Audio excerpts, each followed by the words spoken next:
Hola, ¿qué tal? Les saluda Jaime Lascarro. Bienvenidos a el canal En los umbrales de la eternidad. Estamos en pleno desarrollo de esta serie Caminando con Dios en el santuario. Estamos estudiando todos los detalles relacionados con el santuario y lo que significa para nosotros. Aparentemente algo olvidado allá en el Antiguo Testamento. Algunos lo catalogan de Antiguo Pacto. Nada que ver con eso.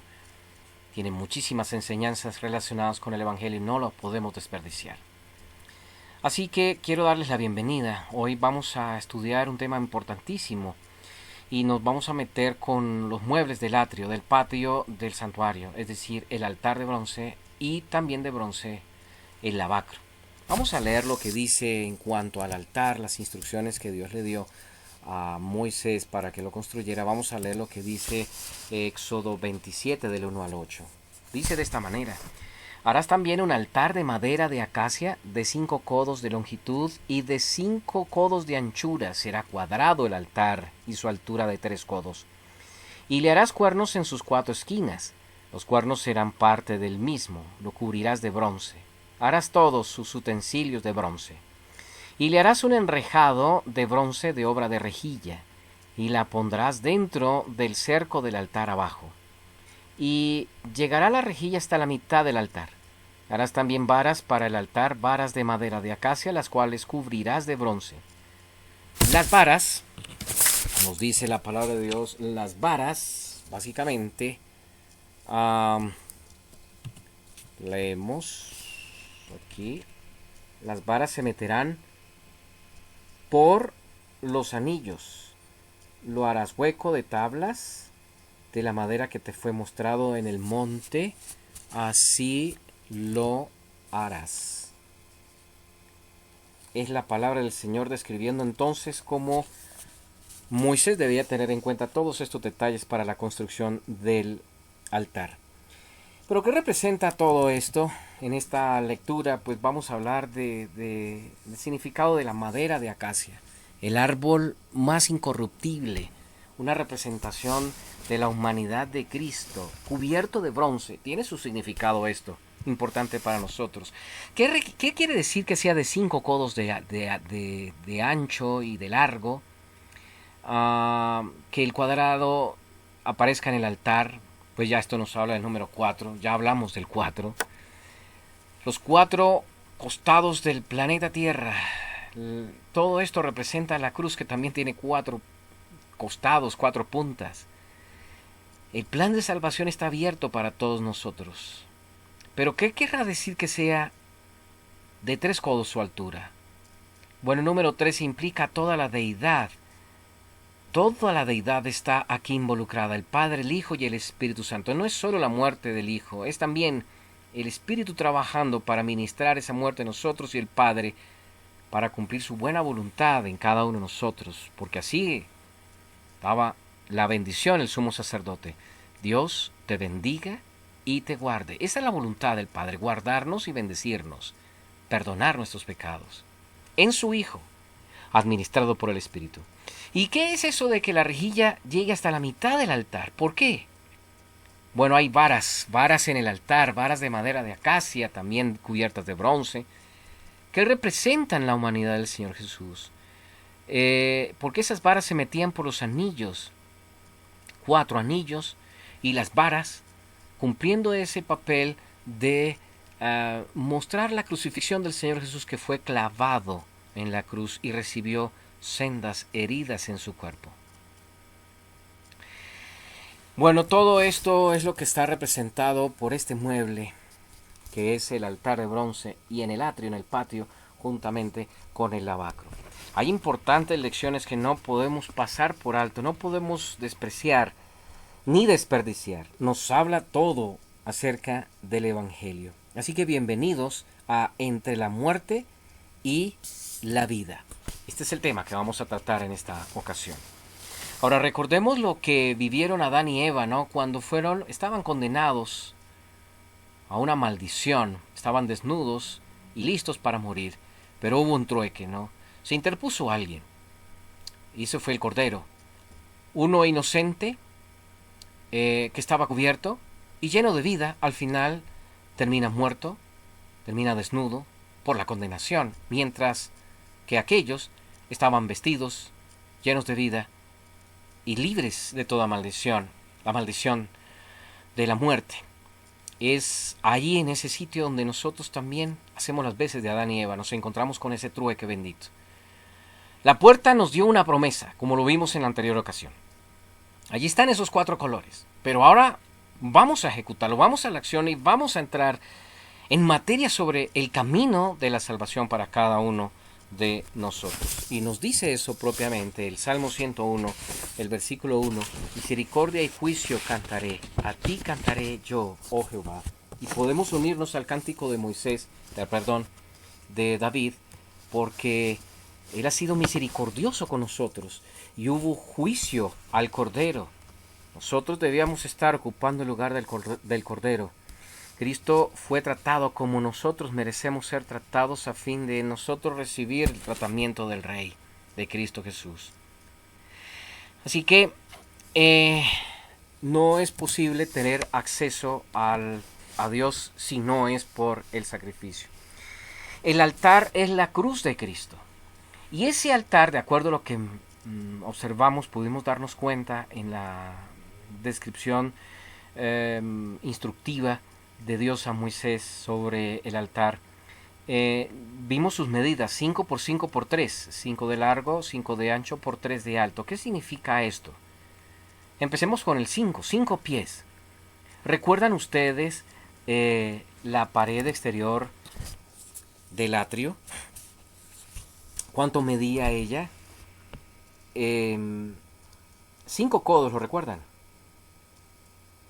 Bueno, ¿eso qué quiere decir? Eso quiere decir que para poder tener la justicia de Cristo, debemos dejar nuestros pecados en la cruz, que era donde se dejaban los de los israelitas aquí en este mueble de bronce, en el altar. Entonces, el número 5 nos recuerda eso, pero adicionalmente también el número 5 nos recuerda el caso de las 5 vírgenes prudentes. Esas vírgenes eran 10 y todas recibieron la lámpara y el aceite que representa el Espíritu de Dios y su palabra. Pero solo 5 tienen finalmente acceso a las bodas del Cordero. ¿Por qué? ¿Qué representa eso? Bueno, hay que entender algo, ¿no? Las 5 hicieron algo diferente. ¿Qué representa ello? Cuando nosotros vamos a la cruz de Cristo, al altar, debemos dejar todo allí. Por eso el apóstol Pablo escribió a los Gálatas, Gálatas 2:20: con Cristo estoy juntamente crucificado, y ya no vivo yo, mas Cristo vive en mí, y lo que ahora vivo en la carne, lo vivo por la fe de aquel que entregó su vida, se dio a sí mismo, por mí me amó. ¿Qué quiere decir esto? Que cuando yo voy a la cruz, ya no me pertenezco más a mí mismo. Y yo, si estoy clavado con Cristo, entonces mis manos ya están clavadas con Él, mis pies están clavados con Él, y mi mente está clavada con Él. Y esas 3 tienen un común denominador, el 5, porque son 5 dedos de las manos, 5 dedos de los pies y 5 sentidos. Si antes yo hacía lo que quería, ahora estoy clavado en la cruz y ya mis manos no hacen lo que antes hacían, sino lo que ahora Él dice. La cruz de Cristo me cambia. Mis pies iban a donde antes querían, pero ahora están clavados con Cristo en la cruz y solo los caminos de Él son mis caminos. Y lo que yo veía y oía y comía y tocaba, etcétera, etcétera, ya pasan por la cruz, ya no es como antes. Ya mi vida no me pertenece, le pertenece a Él. Esa es la diferencia entre las 5 prudentes y las 5 fatuas. Quiere decir que las 5 prudentes abandonaron sus pecados y siguieron adelante y clavaron sus vidas en la cruz del Cordero. Así es como funciona esto, mis queridos hermanos y amigos. Pero ahora miremos el detalle de la rejilla en el altar. ¿Qué representa esto? ¿No? ¿Por qué está a la mitad ¿no? Es decir, si son 3 codos de alto, ¿por qué entonces 1,5 ahora? ¿Qué representa esto?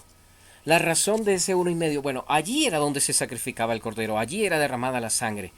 Pero noten que 1,5 codos es la altura que tiene el arca del testimonio en el lugar santísimo.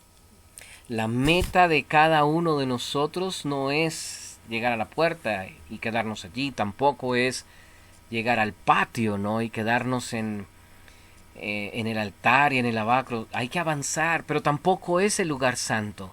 La meta es el lugar santísimo, porque allí es donde está el trono de Dios. El trono de Dios nos espera, pero no podemos llegar tan orondos y presentarnos sin haber pasado antes por el lavacro y la limpieza de nuestros pecados. Así que en la rejilla vemos los juicios de Dios contra el pecado, ya que un inocente paga con su vida la cuenta del deudor. Y cuando llega la hora del juicio, ya todo está pagado. No se debe nada. Nos dice Colosenses capítulo 2, versículos 13 al 15 de la siguiente manera: y a vosotros, estando muertos en pecados, antes, nuestra antigua vida, en la incircuncisión de vuestra carne, nos importaba nada pecar, ¿no? Y nos enorgullecíamos muchas veces de eso. Pero ahora dice, os dio vida juntamente con él, perdonándoos todos los pecados, anulando el acta de los decretos. ¿Qué decretos? Pues todos los decretos de nuestros pecados, que finalmente se resumen en uno: decreto de muerte. Porque el pecador debe morir y pagar con su vida la infracción a la ley. Así que Él en la cruz, al perdonar nuestros pecados, al pasar por el altar, nos limpia. Y podemos tener acceso al trono de la gracia, al trono de la justicia, anulando el acta de los decretos que había contra nosotros, que nos era contraria, quitándola de en medio y clavándola en la cruz. Allí quedaron nuestros pecados, clavados en la cruz, y el registro de la sangre en el altar de bronce. Despojando a los principados y a las potestades, los exhibió públicamente, triunfando sobre ellos en la cruz. Dicho lo cual, entonces entendemos que, bueno, estos principados y potestades, Satanás y sus demonios ya no tienen cómo acusarnos, porque hemos pasado por la cruz. Estamos limpios. Ya no debemos nada a la ley. El Señor lo ha pagado todo. Y avanza el autor de los Hebreos diciendo, capítulo 10, versículos 19 y 20.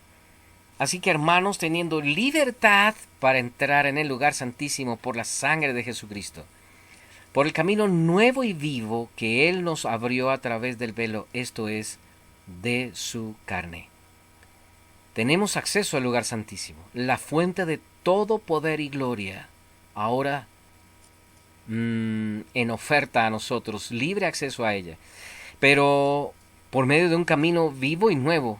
Esto es lo interesante. Vamos en ese camino. Es un camino nuevo, quiere decir que es como que el Señor recién hubiera muerto por mí. Su sangre está fresca, lista para limpiarme.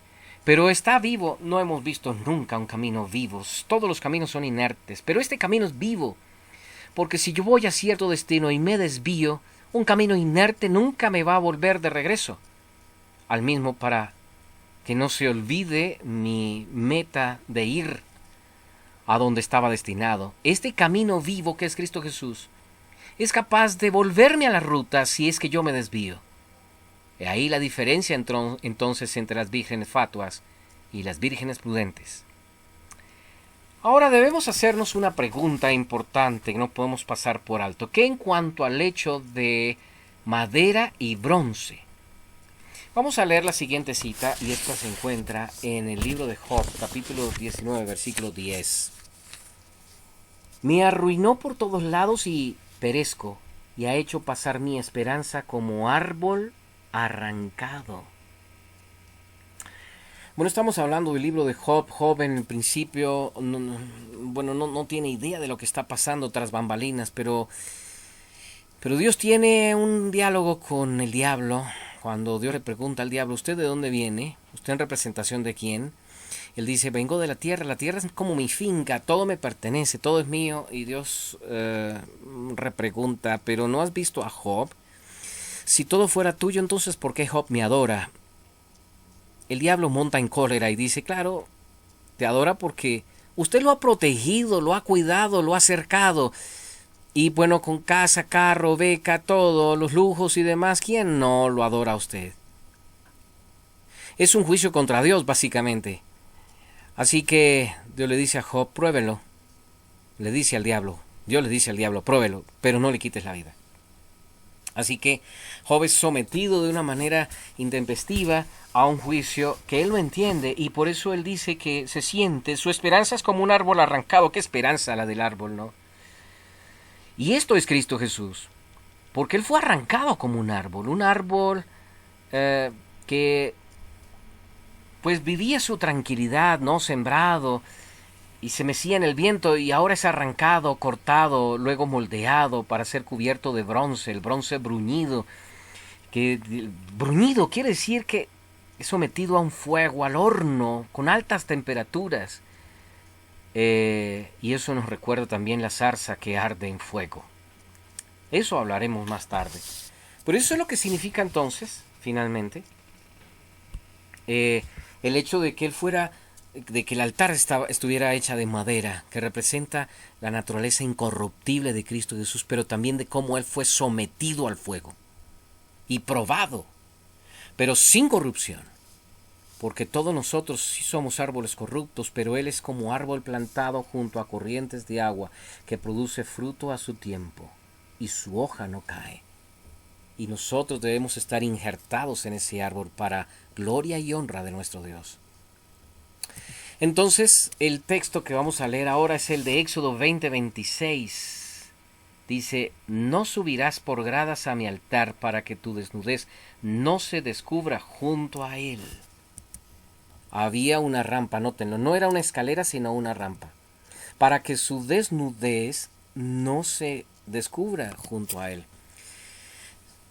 No hay una escalera porque nosotros no somos los que subimos allá, él es el que baja.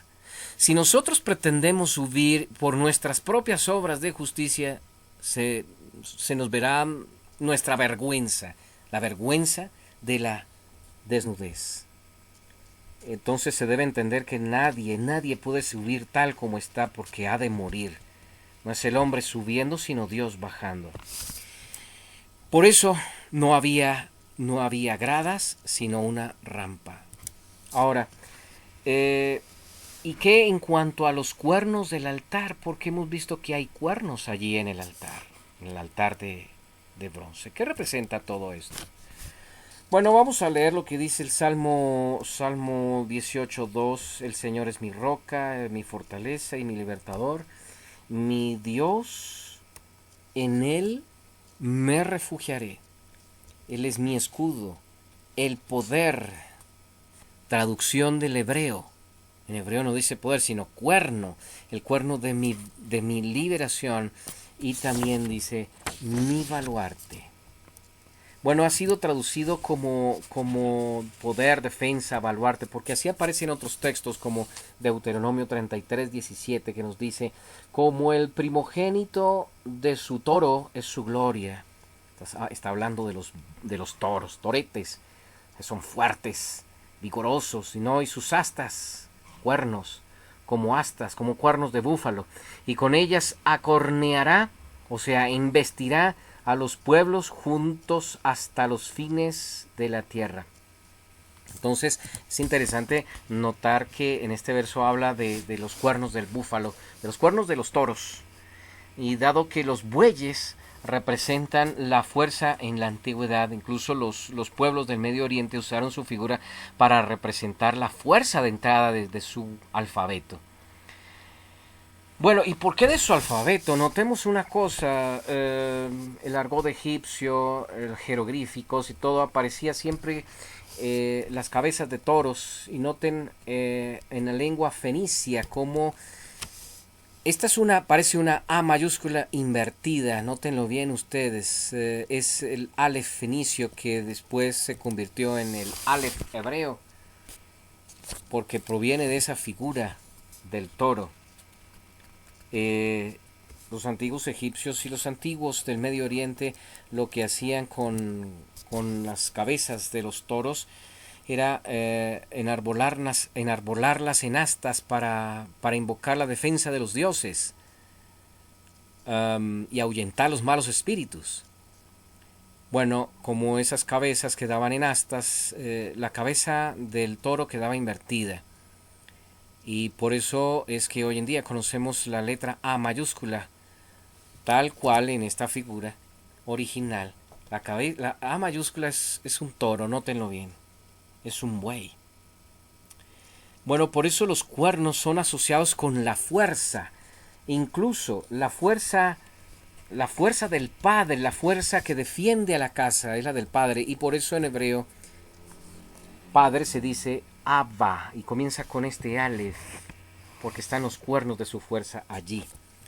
Y leemos lo que dice segundo de Samuel 22:3, nos dice: Dios mío, fortaleza mía, en él confiaré, mi escudo y el fuerte, el cuerno de mi salvación, mi alto refugio, Salvador mío, de violencia me libraste. Así que de esa manera podemos entender que los cuernos del altar representan nuestra fuerza, nuestra defensa, lo que nos protege a nosotros de toda maldad del enemigo. Si hemos confesado nuestros pecados y los hemos dejado allí, por eso la sangre el sacerdote la untaba en los 4 cuernos, porque era un testimonio, esa sangre era un registro de mi confesión. Ahora yo estoy libre del pecado, toda la ira de Dios ha caído sobre el inocente, estoy libre y soy entonces digno de su protección, como ocurrió en la antigüedad con Egipto, cuando los primogénitos fueron protegidos del heridor, del asesino de los primogénitos.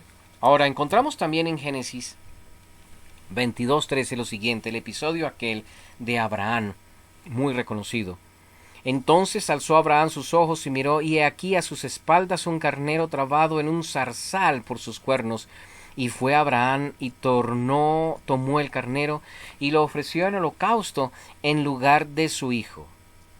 Entonces, con este episodio, Dios mostró la forma como se vinculó con el hombre, ¿no? Y trabó su fuerza por los cuernos de este carnero en la zarza, y no pudo escapar de ahí. Toda su fuerza está allí en una zarza. Y si no fuera por esos cuernos, pues Abraham no hubiera podido encontrar un sustituto del sacrificio de su hijo Isaac, que es el sacrificio de Cristo Jesús por nosotros. Ahora un detalle interesante que no podemos pasar por alto. Éxodo 3:2. Y se le apareció el ángel de Jehová en una llama de fuego en medio de una zarza. Y él miró y vio que la zarza ardía en fuego y la zarza no se consumía. Tengamos en cuenta lo siguiente, porque hay fuego en la zarza, y zarza en hebreo es senet. De ahí viene el término Sinaí. Quiere decir que el Sinaí es una especie de zarza. Sí, se parecen. Los dos son feos. Así como dice el profeta Isaías, capítulo 53, no vimos atractivo en él, en Cristo Jesús.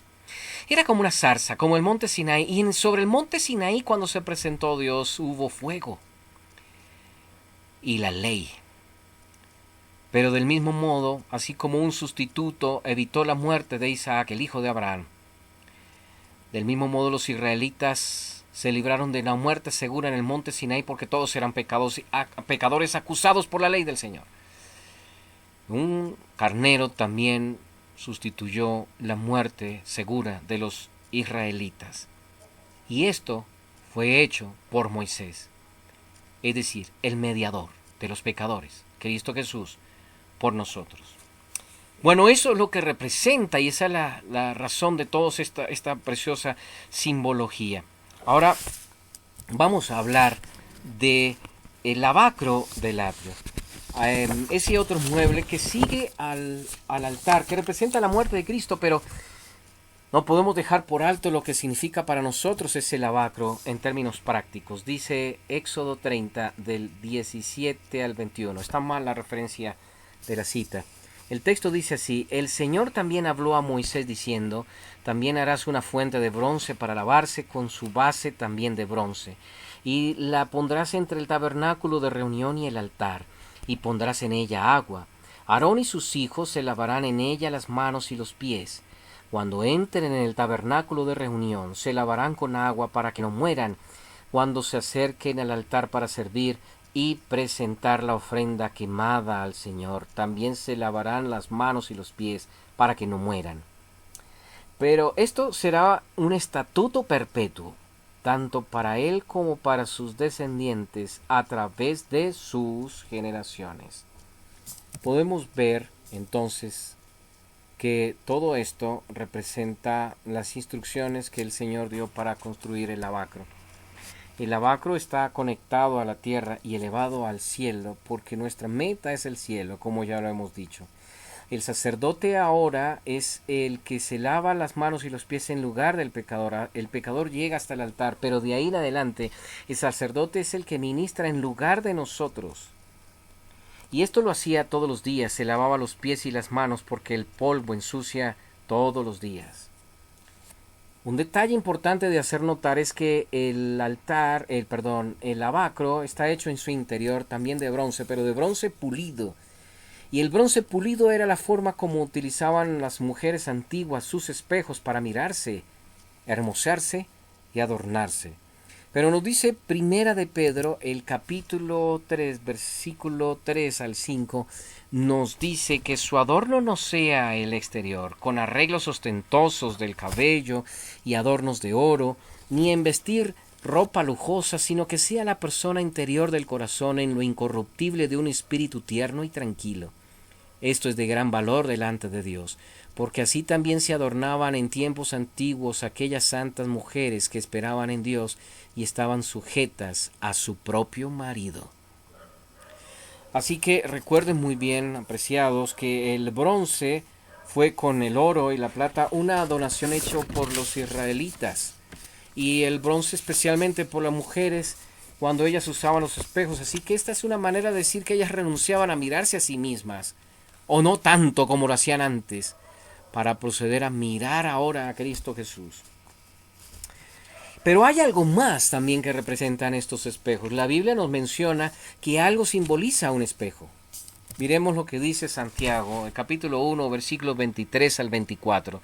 Nos dice la palabra de Dios: porque cuando alguno es oidor de la palabra y no hacedor de ella, este es semejante al hombre que mira su cara natural en un espejo, se mira a sí mismo y se marcha y enseguida olvida cómo era.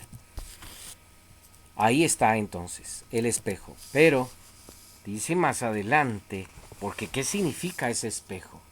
¿Qué significa ese espejo?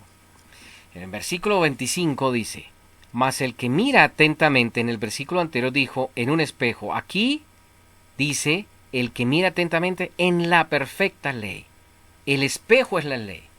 La ley es la palabra de Dios, la de la libertad, y persevera en ella, no siendo oidor olvidadizo, sino hacedor de la obra, éste será bienaventurado en lo que hace. En lo que hace. Bueno, entonces ahí tienen el espejo. La ley es el espejo. Nosotros nos vemos reflejados en la ley y la ley nos muestra a nosotros cómo andamos, cómo estamos. Si nos muestra la mancha, el espejo no puede limpiarnos. Pero noten que significa algo más esto en Efesios 5, 25 y 27. Si el espejo me señala una mancha en mi camisa, debo acudir al agua. Y el lavacro no solo trae espejos, sino agua. Están los dos elementos juntos. ¿Y qué es el agua entonces en el lavacro?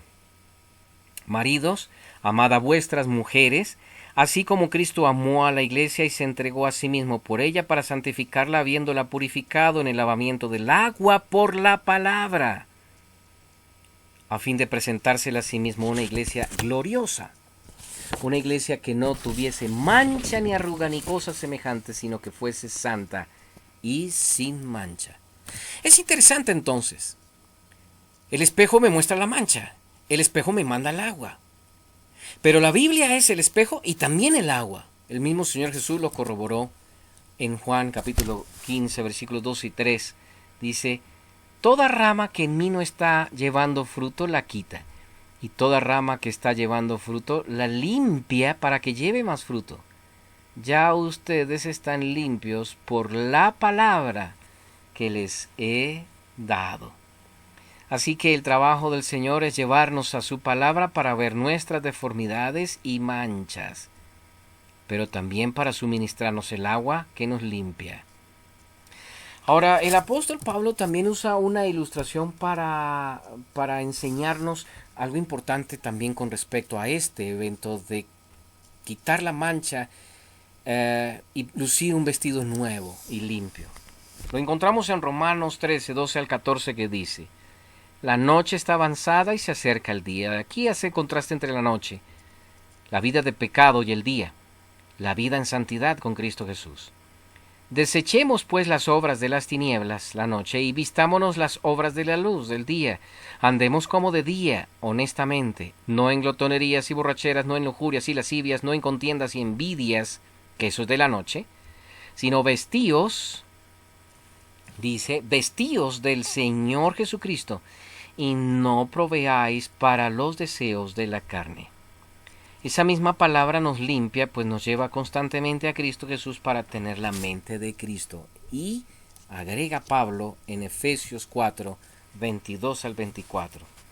En cuanto a la pasada manera de vivir, la noche, despojaos del viejo hombre, que está viciado conforme a los deseos engañosos, y renovaos en el espíritu de vuestra mente, y vestíos del nuevo hombre, creado según Dios en la justicia y santidad de la verdad.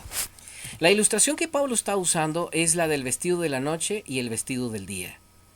El vestido de la noche es la pijama que usamos nosotros, pero si usted se ha despertado, que representa nuestra conversión, hemos encontrado la salvación en Cristo Jesús, hemos abierto los ojos, nos levantamos, nos quitamos la pijama, necesariamente, nos bañamos en el agua, nos aseamos y nos ponemos un nuevo vestido. ¿Y qué significa eso de quitarse la pijama y ponerse un vestido nuevo? En términos prácticos, ¿qué significa eso? Vayamos a este texto, porque sigue hablando el apóstol Pablo. Por tanto, habiendo dejado la mentira, pijama, hablen la verdad, el vestido nuevo, cada uno con su prójimo. Enójense, pero no pequen, pijama. No se ponga el sol sobre vuestro enojo, vestido nuevo.